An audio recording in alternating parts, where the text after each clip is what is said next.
Aí, quando eu estava no hospital, quando a moça trouxe os papéis para a certidão de nascimento e tal, a minha mãe, de novo, falou assim, olha, eu conversei com teu pai e a gente decidiu uma coisa. Você dá essa criança para mim, para o teu pai criar, e ela vai ser sua irmã, não vai ser sua filha. Eu não tive muita opção. Ou a minha filha era minha irmã, ou eu não tinha minha filha.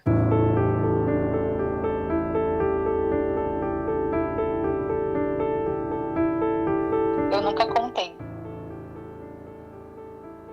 nunca contei. Ela não sabe. Até hoje ela não sabe.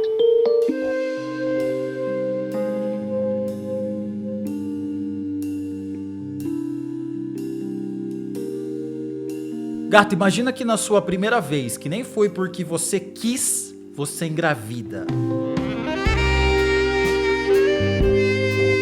E você é uma adolescente, sua mãe descobre que você tá grávida e fala, me dá sua filha, porque eu vou criar ela como se ela fosse a sua irmã. O que você faria?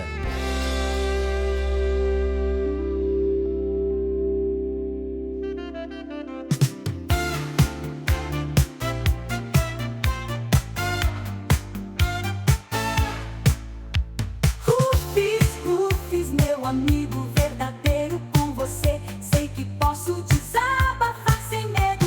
Rufus, minha companhia, com você é mais gostoso viver a vida. Risos, lágrimas. Olá, tesouros! Começando mais uma história. E deixa eu falar pra você, se você for mãe, essa história vai derreter seu coração. Se você não for, como eu, não sou mãe, essa história vai fazer você enxergar o quão difícil a maternidade é. Porque mesmo estando certa, você tá errada. E no caso da nossa amiga, tudo aconteceu depois de uma violência. Ela tinha um namorado, esse namorado praticou uma violência que ela vai contar pra todos nós, e aí ela engravidou. Quando ela engravidou, ela teve que esconder, até que a mãe descobriu. E aí, gata, quando a mãe descobriu, eu pergunto pra você, o quão importante é o apoio da tua mãe na gravidez? Vocês que são mães podem me contar, né? Porque eu não sei dizer, então eu só posso ouvir. O quão importante foi o apoio da tua mãe quando você estava grávida, né? Da avó do seu filho. O quão importante é ter ela ao teu lado te ajudando, porque ela já tem a experiência, você não tem. Me conta e me conta também o que você tá fazendo enquanto você ouve essa história, porque é o que eu mais gosto de saber, porque aparece cada coisa. Tem os de sempre, né? Crochetando, lavando louça, andando de metrô, mas esses dias apareceu um casal. O casal não, né? Apareceu um cara reclamando comigo que ele ia fazer coisas, intimidades com a namorada dele, mas aí apareceu a notificação de que eu estava ao vivo e ele teve que esperar.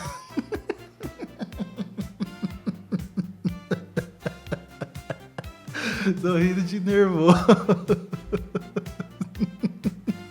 Ele teve que esperar, porque ela não queria perder o ao vivo. E o pior é que eu sei quem é, porque ela ficou interagindo no chat comigo, mas eu não imaginava que ela tava lá nua, no momento de intimidade, e o bonitão esperando do lado. Mas valeu a pena, porque a gente conversou. E, bonitão, você tem ela do teu lado o tempo inteiro, né?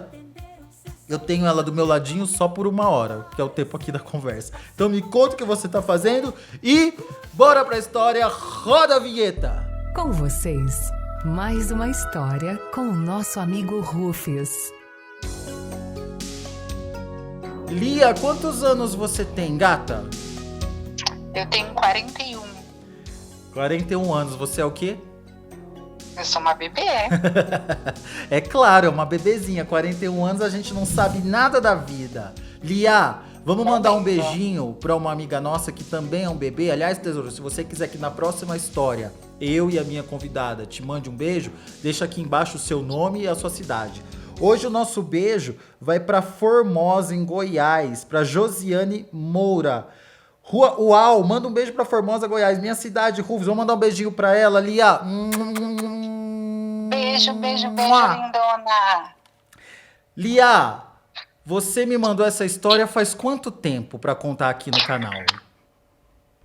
Eu te mandei já faz um tempinho, mas conforme as coisas vão acontecendo, a gente nunca conseguiu conversar direitinho, né? E aí hoje que a gente bateu o martelo, mas já faz um tempinho, mais ou menos, alguns dias aí, um mês mais ou menos. Faz um ano. Faz um ano, eu tava olhando aqui a mensagem, faz um ano que você me mandou essa história. E aí a gente conversou logo que você mandou. Mas aí, tesouros, como eu sempre digo, eu respondo rápido, mas nem sempre dá pra marcar rápido, o que não significa que eu não tenha interesse na sua história. E a Lia sempre nas caixinhas de pergunta mandava: quando que a gente vai contar minha história? Quando que a gente vai contar minha história? A Lia até teve um sonho. Conta aí o pesadelo horroroso que você teve, Lia. Então, eu sonhei que você tinha marcado comigo para falar a minha história, e aí eu tava esperando você entrar em contato. Aí eu chego em casa, tinha 2 pessoas me esperando, que eram 2 pessoas que faziam parte do seu programa, né? E aí as 2 pessoas falavam para mim que você não viria porque você estava doente. E eu fiquei super chateada, primeiro porque eu ia contar a história para 2 pessoas que eu não conhecia, eu queria contar para você. E aí eu pedi para elas me levarem até você para eu fazer uma visita de cortesia. Aí eles me levaram para te ver, e aí você estava bem doente, você estava com umas lepras no rosto, alguma coisa assim, bem estranhas. E aí eu cheguei e te contei, acho que alguns dias atrás, né, que a gente conversou, e eu passei o sonho para você.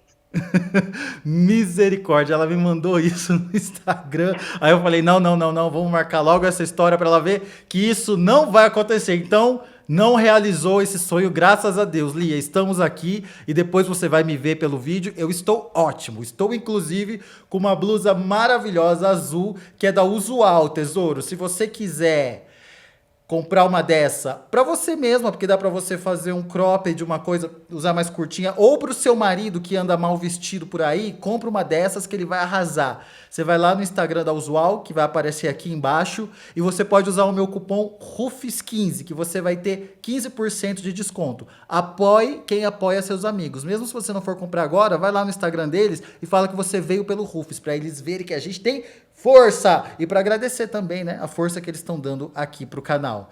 Bom, Lia, então depois de um ano da sua história, estamos aqui conversando e a sua história, ela me pegou porque ela tem uma coisa que, infelizmente, é comum, mas nem muitas pessoas têm coragem de contar, que envolve mãe. Então vamos começar do começo. Como que tudo começou? Bom, tudo começou quando eu tinha entre 15 anos. Foi nos meus 15 anos. Eu tive um namorado na escola. Esse namorado, ele era mais velho do que eu. Eu conheci ele na escola. Na época que eu conheci ele na escola, ele era bem mais velho do que eu. Então ele já estava se formando e eu ainda estava fazendo o ensino médio. Tinha começado no médio já. Acho que estava no primeiro ano. E ele já estava formado. Mas ele ia na escola, porque ele sempre teve muita amizade lá, então ele vivia lá na escola. Ele se formou, mas continuou frequentando. E ele era o tipo do cara que saía com várias meninas, ele era o bambambam do colégio, né? Tanto que eu nunca, na minha sã consciência, nunca nem tentei nada com ele, porque era uma pessoa que eu achava que era inacessível para mim, né? Bom, depois que ele se formou, que ele continuou frequentando a escola, eu comecei a sair para outros lugares e comecei a encontrar com ele em outros lugares. Tanto que eu encontrei com ele uma vez na adega, uma adega muito frequentada pelo pessoal do colégio na época. E foi daí onde surgiu a gente se conhecer melhor, né? A gente acabou ficando.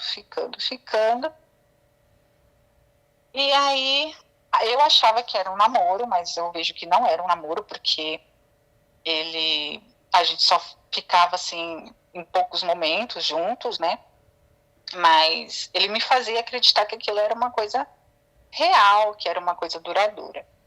Enfim, ficamos uns 4 ou 5 meses saindo. Ele chegou a frequentar a minha casa, mas assim, como se fosse uma pessoa amiga, sabe? Eu não tinha nenhum contato com ele mais pessoal dentro da minha casa. Mas minha mãe estava sabendo que a gente estava saindo, né? Mas na cabeça dela era um amigo de escola e, enfim. Até que um dia, eu era virgem, tá? Eu acho que tem que deixar isso muito claro. Eu tinha 15 anos, eu era virgem. Já quase para fazer 16, mais ou menos isso. E aí, um dia a gente estava voltando de uma festa de aniversário da amiga da minha melhor amiga. Era no dia 7 de setembro, me lembro como se fosse hoje, de 99.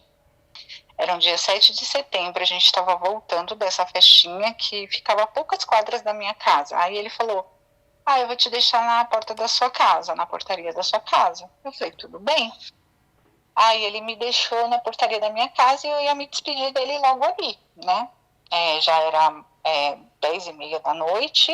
E aí ele falou, não, eu te levo até a porta do seu apartamento. Eu falei, não precisa, né? Aqui já tá bom. Mas ele começou a insistir, e aí eu acabei cedendo. A gente subiu, e quando a gente subiu, eu achei estranho porque ele queria ir pelas escadas, e tinha elevador no prédio, morava no 5º andar. E aí eu acabei subindo com ele pelas escadas. E quando aconteceu que ele acabou me pegando, né, sem o meu consentimento, e acabou que aconteceu tudo ali na escadaria do prédio, entre o terceiro e o quarto andar. Quando você fala aconteceu tudo ali, você está falando de uma violência, não de consentido. Isso. Não foi consentido, porque a todo momento eu falava para ele parar, porque estava machucando, porque eu não estava preparada, porque não tinha camisinha. Eu falei um monte de coisa para ele parar. E aí ele era muito forte. Eu só tinha 16 anos, sempre fui magrinha, né, franzina, e ele já, um homem de 21, 22 anos, eu não tinha força para tirar ele de cima de mim, né? E foi uma coisa tão louca, Rufus, que foi tudo muito rápido. Quando deu para raciocinar as coisas assim, já tinha acabado, né? Como foi? Ele te segurou? E aí, ele me segurou contra a parede e eu acho que eu estava de vestido, e foi isso, ele me segurou contra a parede, me levantou pela cintura e acabou acontecendo. Durou quanto tempo, mais ou menos, isso? Olha, eu acho que durou uns 10 minutos, Rufus. Uns 10 minutos. Uns 10 minutos. E pra você ver o que 10 minutos faz. Não, então é importante dizer isso, porque você pensa que 10 minutos que mudou a sua vida para sempre. Para sempre. Ele não falava nada, ele não falou nada depois que acabou? Nada, ele não falou nada. No dia seguinte ele ligou e eu não quis mais atendê-lo. Eu peguei uma raiva dele assim muito grande. Então depois eu não tive contato com ele. Ele ficou me procurando alguns dias, mas eu não quis. Aí ele chegou aí na porta da minha casa e eu falei que não queria. A gente também não entrou no assunto do que tinha acontecido. Então eu falei só para ele que eu não queria mais. Não queria, que era para ele parar de me procurar. E aí ele parou de me procurar. E ali na hora que ele fez aquilo, ele não falou nada. Silêncio absoluto. Nada. Silêncio absoluto. Nada. Não foi super estúpido, sabe? Teve uma hora que estava acontecendo que ele tampou a minha boca. Eu acho que, sei lá, eu tava... Não sei se a intenção era gritar ou não, mas eu tava falando para, eu acho que ele tava com medo dos vizinhos ouvir, e ele fechou a minha boca, a mão, assim. Então isso ficou muito marcado. Ficou muito marcado na minha cabeça, ele colocando a mão na minha boca.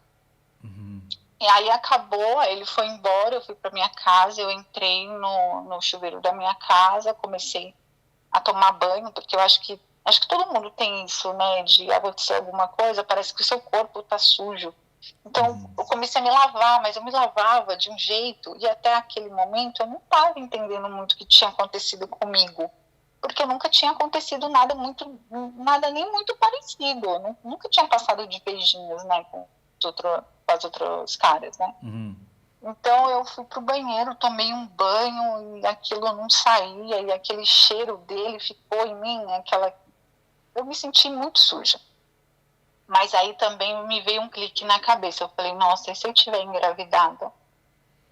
E aí eu fiquei com aquilo na cabeça. E aí passou uns dias, aí eu trabalhava num escritório de contabilidade que tinha o dono, né, e o filho que era sócio do pai, e tinha mais uma outra sócia que ela era também mais velha, na época ela tinha 34 anos, né.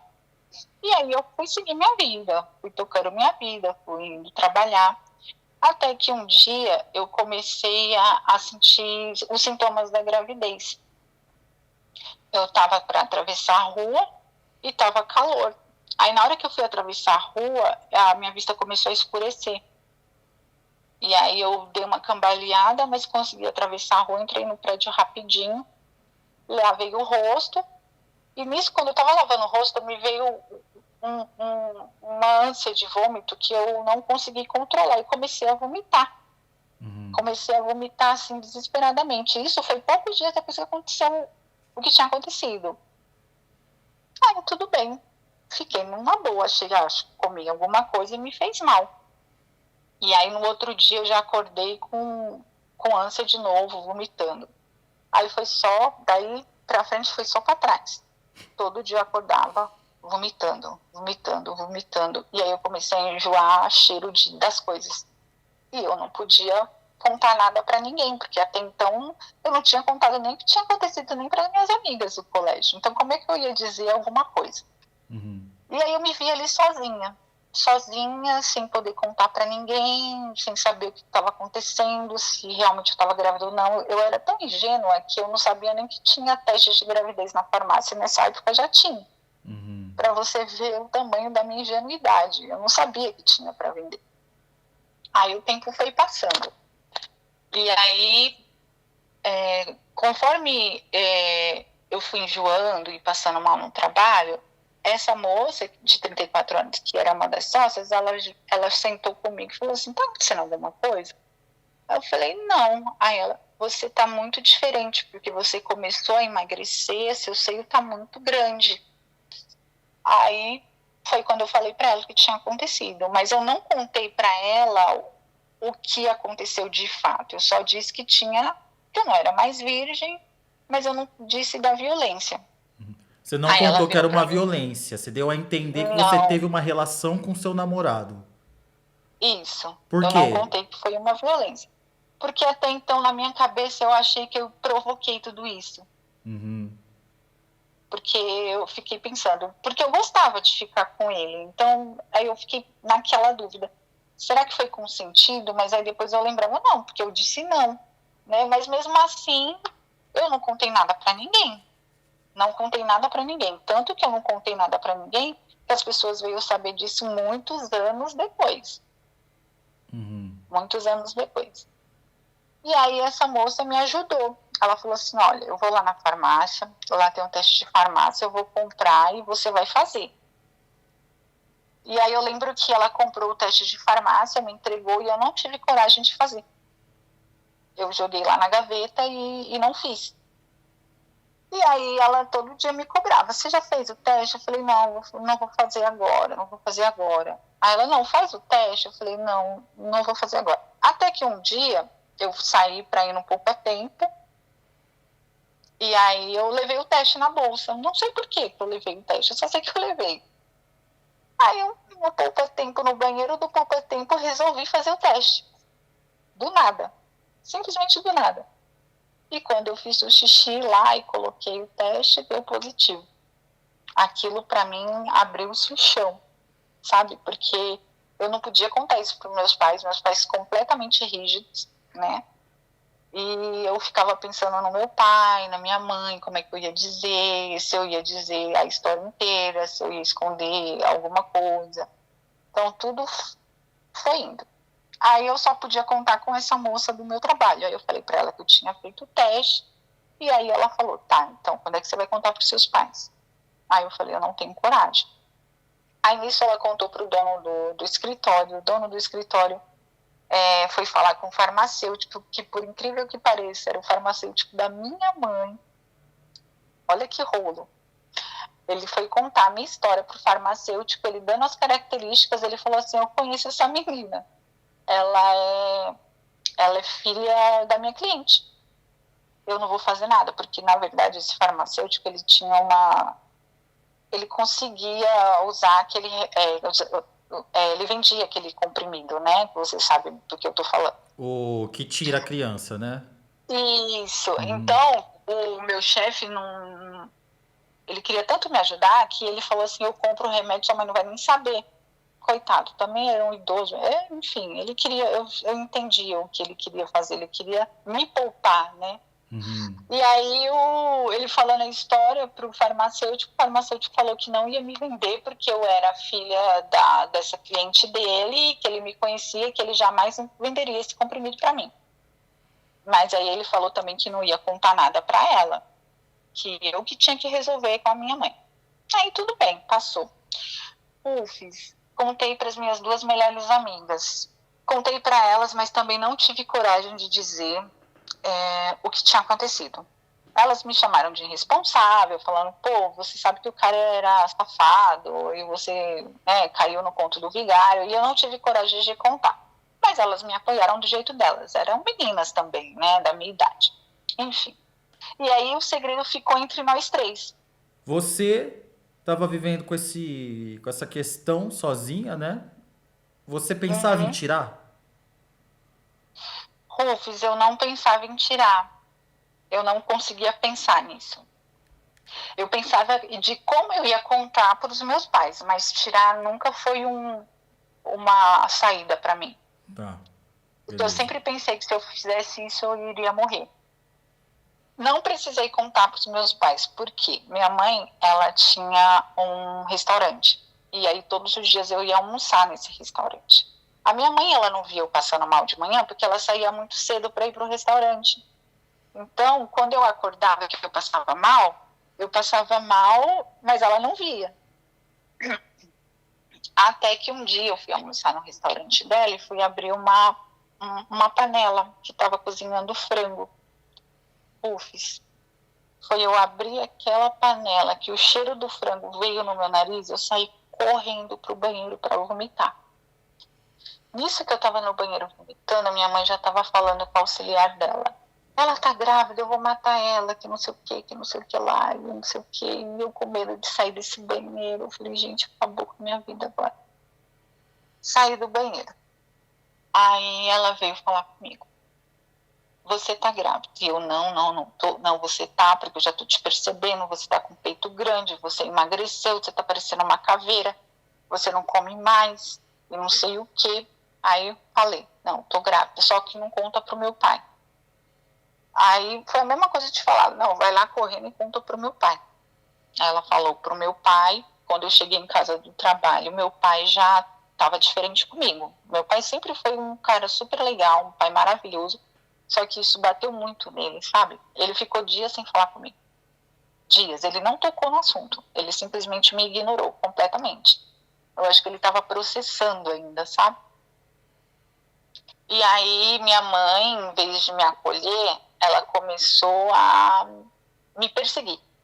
Então, nesses dias que meu pai fez o voto de silêncio comigo, eu fiquei cada vez pior, assim, emocionalmente, porque de um lado um pai que não estava falando comigo, do outro uma mãe que só sabia me apontar, né?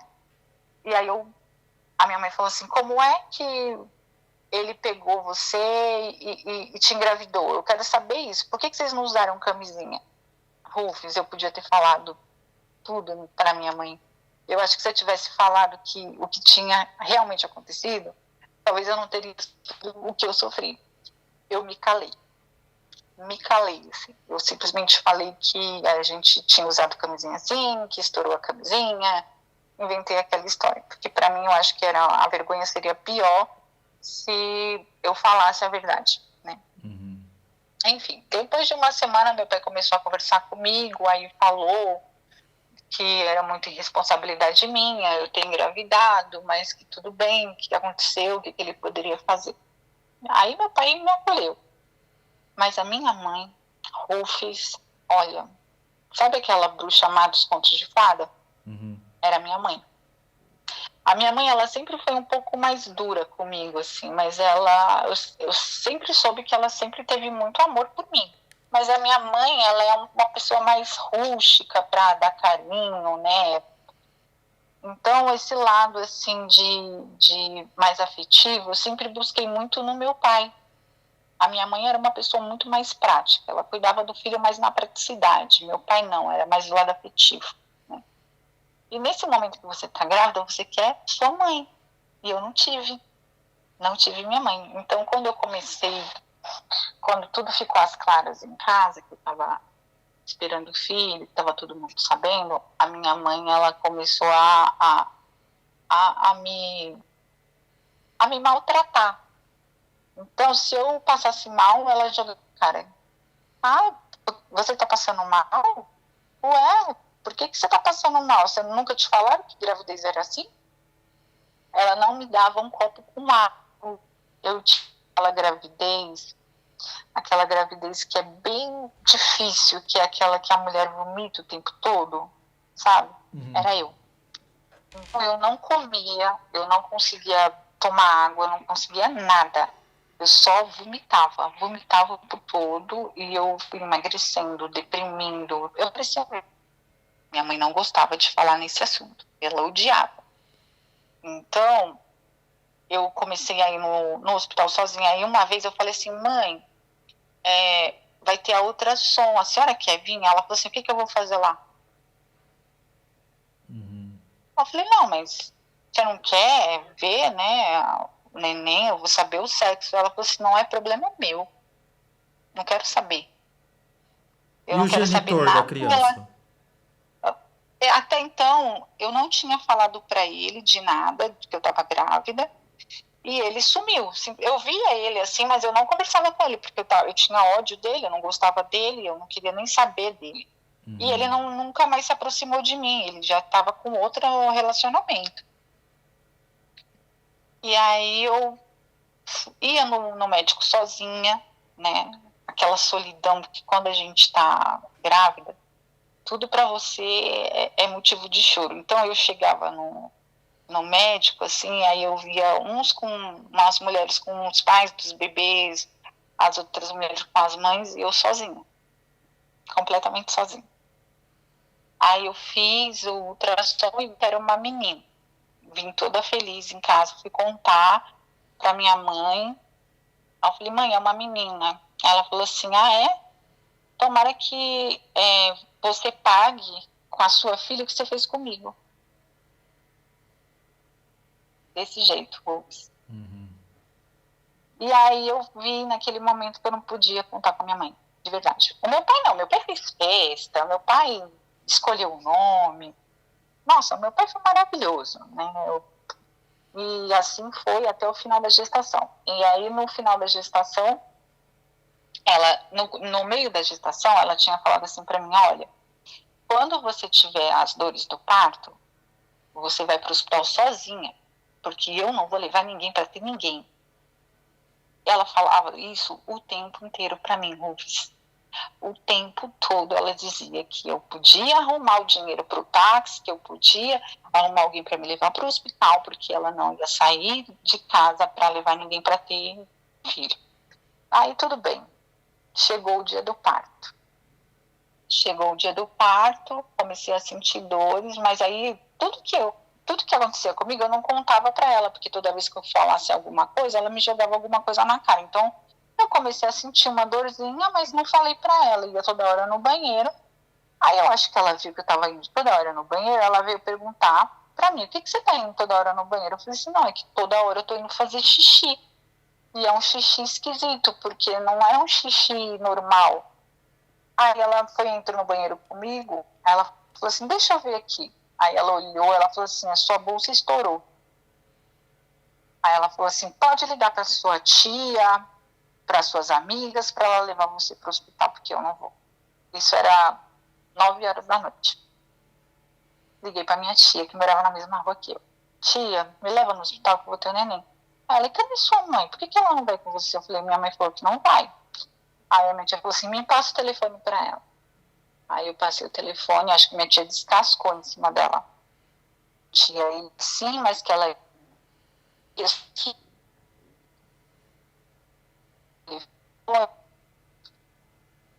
Chorando porque eu me senti tão desolada, sabe? Tão, assim, muito negligenciada. Acho que foi isso. Aí, com muito custo, ela me levou no hospital. E no caminho do hospital, ela falando toda hora, olha, você não vai dar escândalo. Você não vai dar escândalo, porque se você der escândalo, eu vou embora. E não sei o que não sei o que. Tudo isso. Tudo isso. Aí a minha filha nasceu.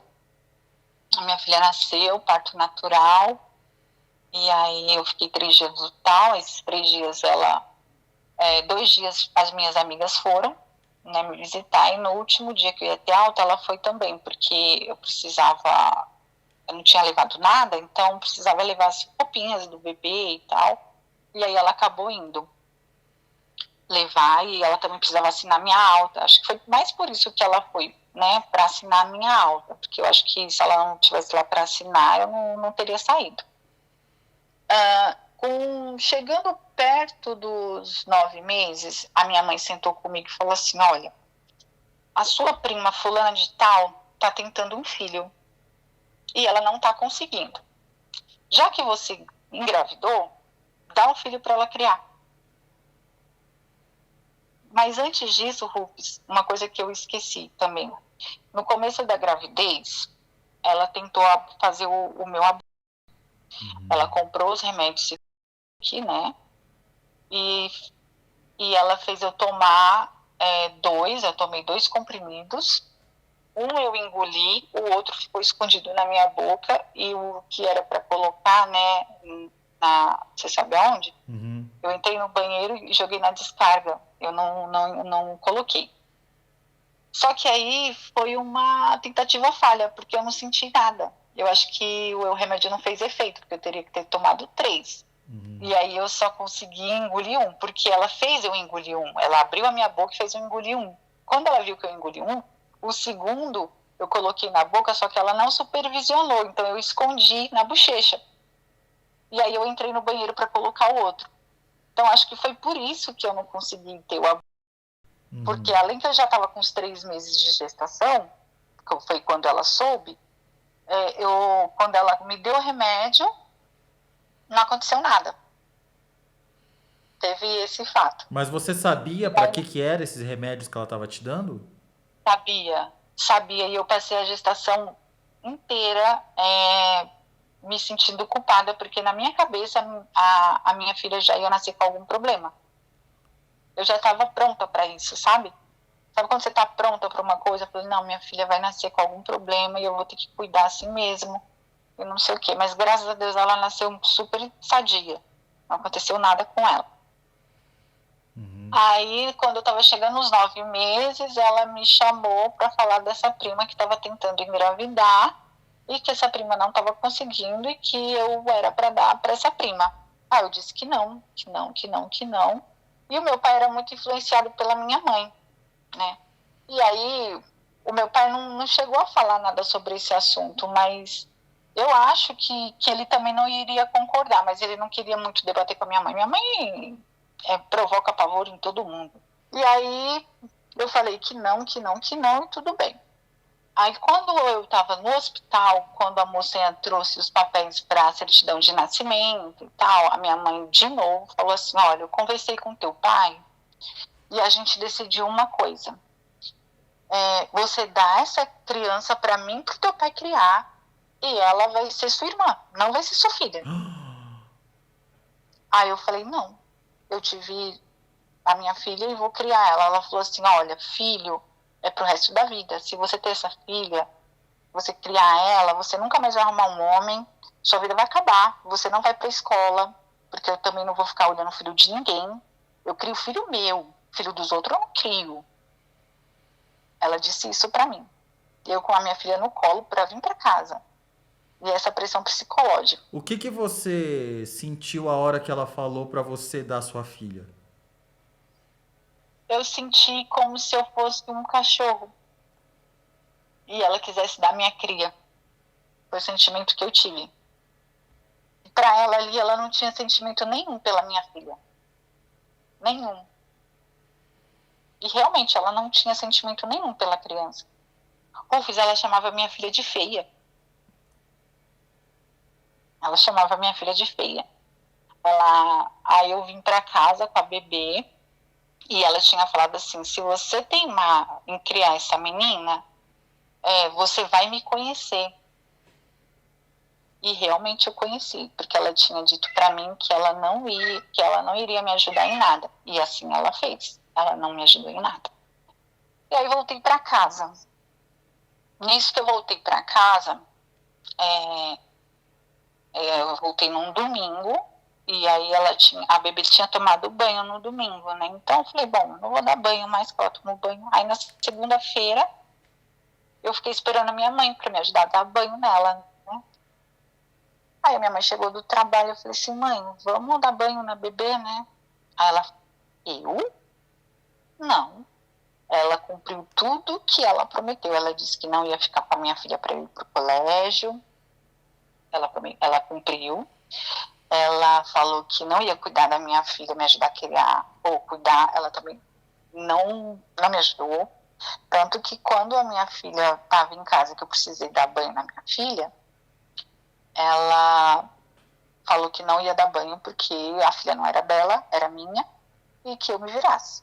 Rufus, eu tinha acabado de completar 16 anos, fui colocar uma criança para tomar banho numa banheira. E aquela criança molenguinha, eu morrendo de medo de acontecer alguma coisa, e ela olhando.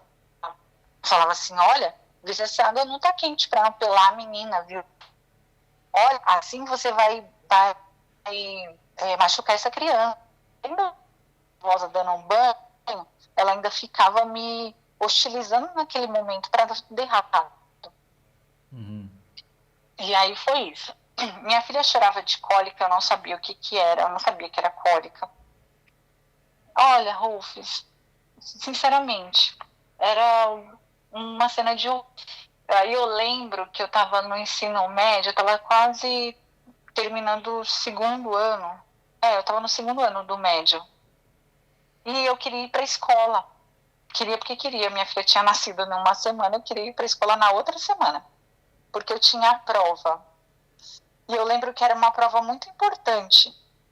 E eu precisava fazer essa prova. E aí eu falei assim, mãe, fica com a minha filha para eu fazer essa prova. E a escola era pertinho da minha casa, sabe? Aí ela pegou e falou assim, eu? De jeito nenhum. Eu não vou ficar com ninguém, não.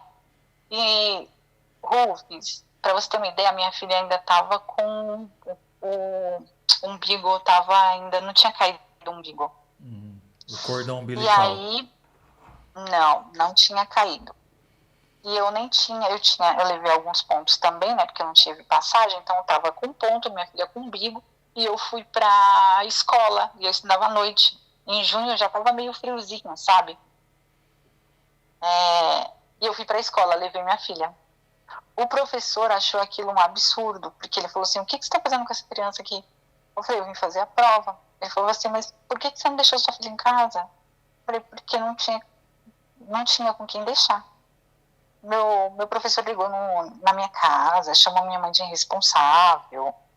E falou, nossa, foi um barraco no colégio, porque depois, naquele dia, eu estava com a minha filha no colo, à noite, eram umas 9 horas da noite, minha mãe chegou lá, porque a diretora ligou, falou que ia acionar o conselho tutelar para minha mãe. Teve toda essa história, todo esse barraco. E aí o professor, né, desceu comigo, e eu lembro que o professor ficou com a minha filha para eu fazer a prova. Ele foi uma gracinha, esse professor. Aí eu fiz a prova chorando, porque eu via o professor falando com a outra professora na porta da sala, e ele falando, nossa, mas olha como essa menina, que mãe responsável que essa menina tem, ela veio com a criança está com o umbigo aqui, olha só. E aquilo tudo me trazia assim, um sentimento de vulnerabilidade muito grande, né? E a sala toda olhando para mim, eu chorava e fazia prova, chorava e fazia prova. E tinha momentos que eu tinha que pegar minha filha para dar de mamar, o peito cheio de leite, todo pedrado, nossa, saindo pus no peito. Olha, foi uma situação, Em que mas momento foi você assim. contou pro pai da criança? Eu contei para ele um pouco antes da criança nascer, e ele falou que não era dele. Aí rolou o teste de paternidade, e aí ele não quis saber da criança, e eu também não quis saber dele, e eu criei minha filha sozinha, assim, sabe? Acabou dando a pensão do jeito dele, mas ele não quis saber da criança, não. Ele Não, não então teve peraí, só para eu contato. entender. Quando a criança já tinha nascido, você já tinha contado pro genitor que ele era o pai. Sim, e ele disse que não era dele. Ele falou que nunca tinha acontecido nada. Nossa, ele falou que nunca Que tinha aquilo que acontecido nada. E ele disse isso para todo mundo do colégio. Falou que eu era maluca, que nunca tinha acontecido nada, que aquela criança não poderia ser dele. Aham. E aí a gente fez exame de DNA e deu que era dele. Então, quem saiu de mentiroso foi ele. E aí, quando fez exame de DNA, ele assumiu falando assim de responsabilidades, pensão. Ele assumiu porque não tinha outro jeito, né? Porque o juiz, quando tem um teste de DNA, o juiz ele já deixa claro que o pai tem que pagar a pensão alimentícia. Então, ele só pagou mesmo por causa que foi em juízo. Mas, assim, de livre e espontânea vontade dele não foi, não. E em que momento você contou para sua mãe como realmente essa criança foi concebida? Eu nunca contei. Eu nunca contei. Eu contei, a primeira vez que eu contei isso para alguém foi numa sessão de terapia, na época, quando o meu pai faleceu em 2017. Em 2017, eu fiz umas sessões de terapia para me ajudar com o luto. E essa situação surgiu. E eu acabei contando. E aí eu pude ver que o que eu tinha para contar, né, que seria isso, era aquilo que estava me incomodando a minha vida inteira. Porque eu coloquei uma pedra nesse assunto. Eu coloquei realmente uma pedra. Ninguém movia essa pedra. Ninguém sabia de nada. Eu não contei para ninguém sobre isso. Eu só contei para esse terapeuta. E ele falou, olha, começa a contar a sua história para quem você se perdoa, porque eu não me perdoava. E aí eu fui contando para algumas pessoas. Hoje eu consigo falar disso com mais calma, né? Já se passaram quase 25 anos. E hoje, para você ver, eu consegui falar abertamente sobre isso em 2017. E até chegar nisso, nesse momento de você conseguir falar abertamente, a relação da sua mãe melhorou com a neta, com a sua filha? Olha, foi começar a melhorar quando a minha filha tinha 2 aninhos, que aí ela começou a brincar com a minha filha, fazer gracinha, e eu já via que aquela vó carrasca tinha ido embora. Mas a mãe cruel permaneceu. Eu acho que a minha mãe nunca me perdoou por esse fato. Então ela fez a minha vida um inferno, Rufus. A minha mãe fez a minha vida um inferno o tempo inteiro da minha vida. Eu era a filha que não prestava, eu era a única que ela não admirava, ela brigava comigo, envolvia o meu pai para o meu pai também não falar comigo, ela manipulava várias situações, sabe? E eu só tentando ajudar ela, Mas não tinha jeito, a minha mãe ela não gostava de mim. Era nítido, ela não gostava de mim de jeito nenhum e era uma coisa gratuita. E eu acho que ela não gostava de mim a partir do momento que eu disse que eu estava grávida. Então aquilo ficou o resto da minha vida. E aí a minha filha foi crescendo e ela aceitou mais a minha filha.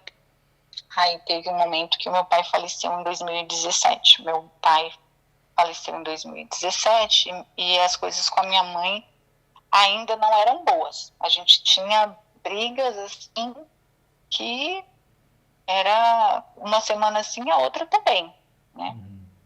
Quando meu pai faleceu em 2017, um pouco antes de papai falecer, eu lembro que o meu pai estava conversando com a minha mãe na cozinha.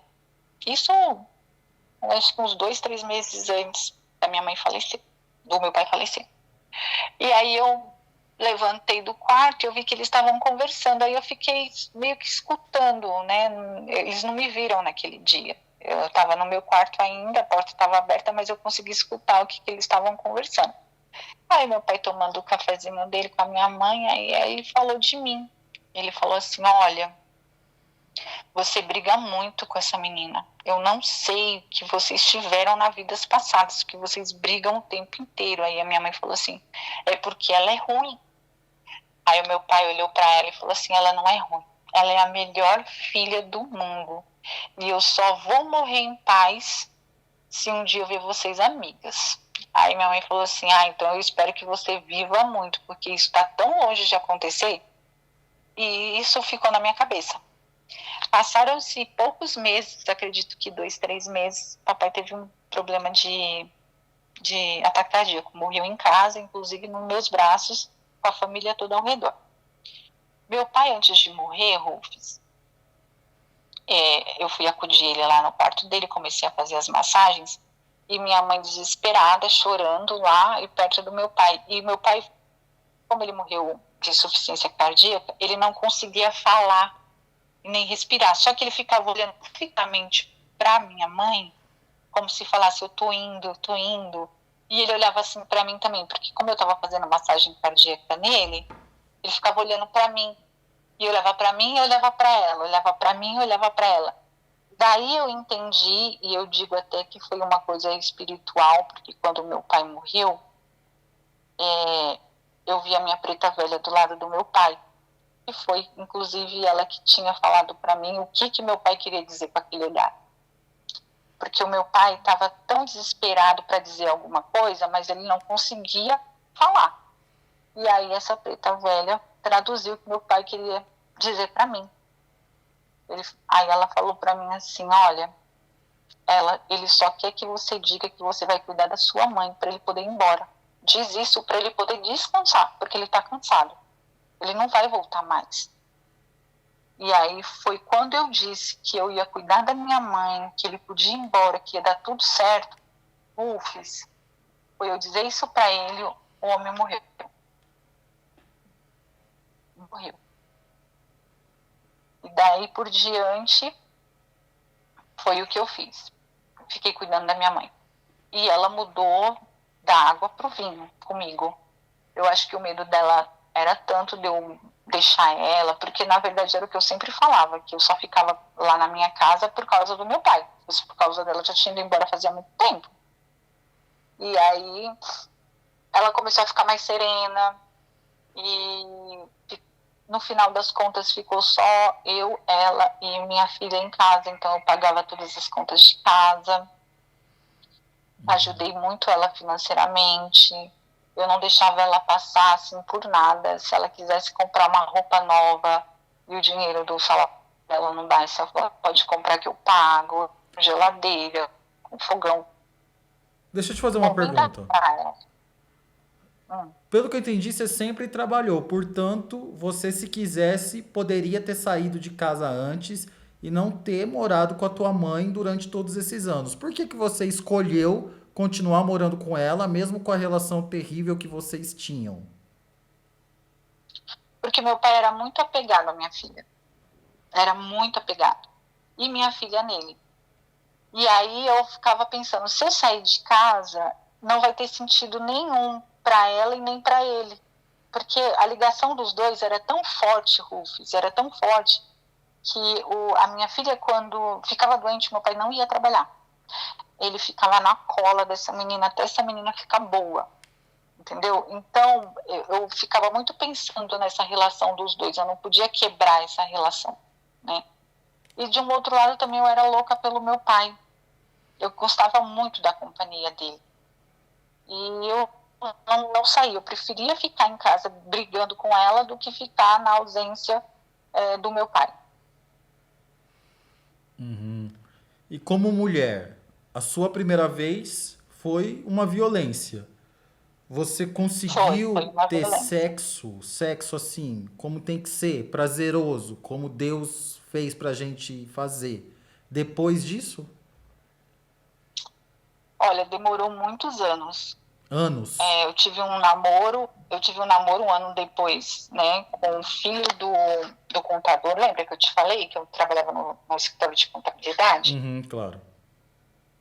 O filho desse rapaz, desse homem, era um rapaz também mais velho que eu, inclusive, e aí ele me pediu em namoro. E a gente começou aquele namoro de só pegar na mão. Eu não deixava ele me beijar, eu não deixava ele tocar em mim. Foi bem complicado, e ficamos um ano nesse namoro, ele mal me beijava, porque eu tinha uma coisa assim que ninguém podia pegar em mim. E acabou que acabei saindo com ele, e quando a gente ficou um ano namorando assim, só pegando na mão, de vez em quando dava uns beijinhos, era mais um amigo. Quando a gente teve a nossa intimidade a primeira vez, eu comecei a chorar. Eu fiquei muito mal. E aí eu não quis mais. Aí ficou um tempo até eu me recuperar. Continuo sendo muito amiga desse rapaz e tudo, mas demorou muitos anos. Assim, eu não consigo nem calcular quantos anos. Eu acho que eu só fui ter uma vida normal quando a minha filha já estava com 7 anos. Então você demorou no mínimo 8 anos para conseguir se reestabelecer como mulher, eu digo. Sim, como mulher, sim. Demorei todo esse tempo, né? E aí depois que o meu pai faleceu, ficou só minha filha e eu, né? Cuidando da minha mãe. Hoje em dia eu sou casada, né? Saí da casa da minha mãe e minha filha ficou com a minha mãe. Minha filha também, agora, no mês passado, saiu da casa da minha mãe porque ela foi morar com o noivo. Mas o engraçado, Rufus, é que a minha filha e eu, a gente ficou até o final, né, com ela. Hoje em dia ela também tem um outro relacionamento com a mãe. A gente cuidou dela. As 2 pessoas que ela abominava foi as únicas que ficou com ela até o fim, né? E a minha filha sabe um pouco dessa história. Eu escondo a parte essas partes que eu contei do remédio, né? Eu nunca contei para minha filha, mas eu acho que ela deve saber alguma coisa por alto, né? Porque a minha prima deve ter contado algum dia para ela, que minha filha uma vez veio me questionar: mãe, você tomou remédio para eu aguentar? Ah, então ela sabe. Aí ela me perguntou, eu desconversei, sabe? Eu falei: nossa, por que você vai remexer nesse passado? Nem foi tão grave assim, você tá bem, tá saudável. E aí ela também nunca mais... A sua filha sabe que ela foi gerada numa violência? Não. Ela não sabe. Até hoje ela não sabe. Ela tem alguma relação com o pai? Nenhuma. A relação que ela teve com o pai dela foi no dia do aniversário de 15 anos, que ela tinha pedido para chamar o pai dela, para ela conhecer o pai. O pai dela foi, inclusive, ficou dando em cima de mim.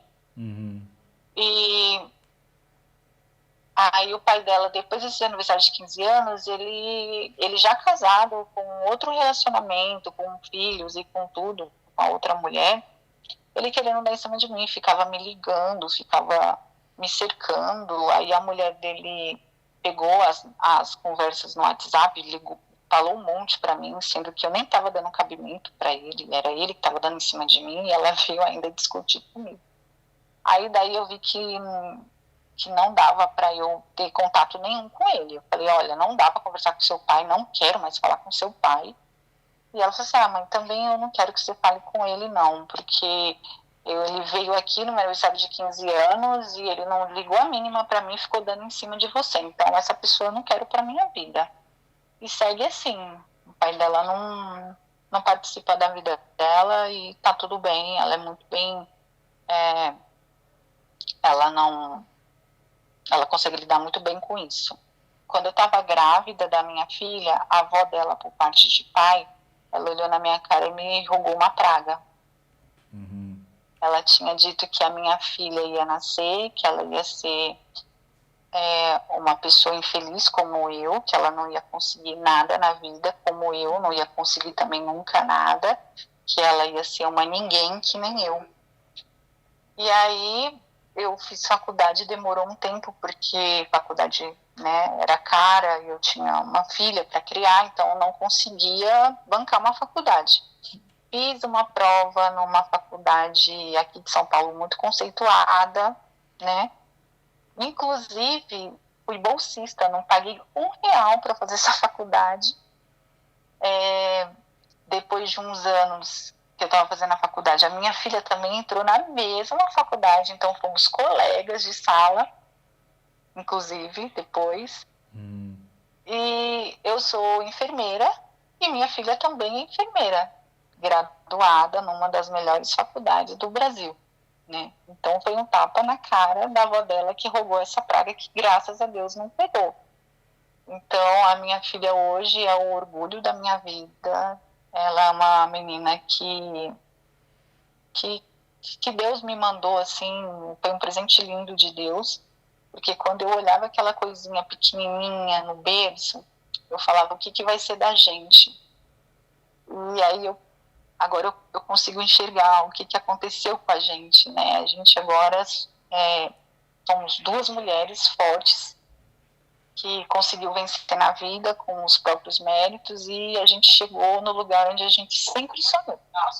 E a sua filha gosta da sua mãe? Gosta, ela gosta muito da minha mãe. E você perdoou sua mãe? Sim, Rufus, eu perdoei a minha mãe, eu perdoei no dia que meu pai faleceu. Quando eu estava enterrando minha mãe, ou estava enterrando meu pai, ou no mesmo momento eu estava perdoando minha mãe. A gente zerou tudo. E aí a nossa relação só teve melhoras a partir de então. Ó, nessa conversa, você confundiu a morte do seu pai com a sua mãe 2 vezes. Agora foi a 2ª vez. Eu vou entender isso como você enterrar aquela mãe que era carrasca, que queria o teu mal, para renascer uma mãe de quem você gosta hoje e que você perdoou. Tô certo ou tô errado? Sim. Não, você tá completamente certo, porque foi exatamente isso que aconteceu. Eu acho que no momento que eu tava enterrando meu pai, eu tava enterrando aquela mãe junto, e aquela filha junto também. É inevitável, a gente vai sentir medo do desconhecido, a gente vai sentir medo de um serzinho que vai sair de você, e você não sabe qual vai ser o futuro desse ser. Mas eu digo para as amigas para ter coragem, porque Deus ajuda e ajuda muito. E uma oração de mãe, ela é capaz de tudo. Então, tudo que eu ouvia de negativo das pessoas, eu dobrava meu joelho no chão e conversava com Deus e pedia para Deus para não deixar acontecer nada com a minha filha. E fui persistente. Tanto não que eu recebi na vida, eu levava o não da vida, mas eu ficava pensando que em algum momento sim ia chegar, e esse sim chegou para mim e para minha filha, porque o nosso não, a primeira vez que a gente ouviu foi da minha mãe, e isso foi muito pesado, né? Eu falo para a pessoa relevar, porque em algum momento Deus abranda o coração de uma mãe, principalmente quando acontece alguma coisa assim muito pontual na vida da família, que as forças precisam se unir.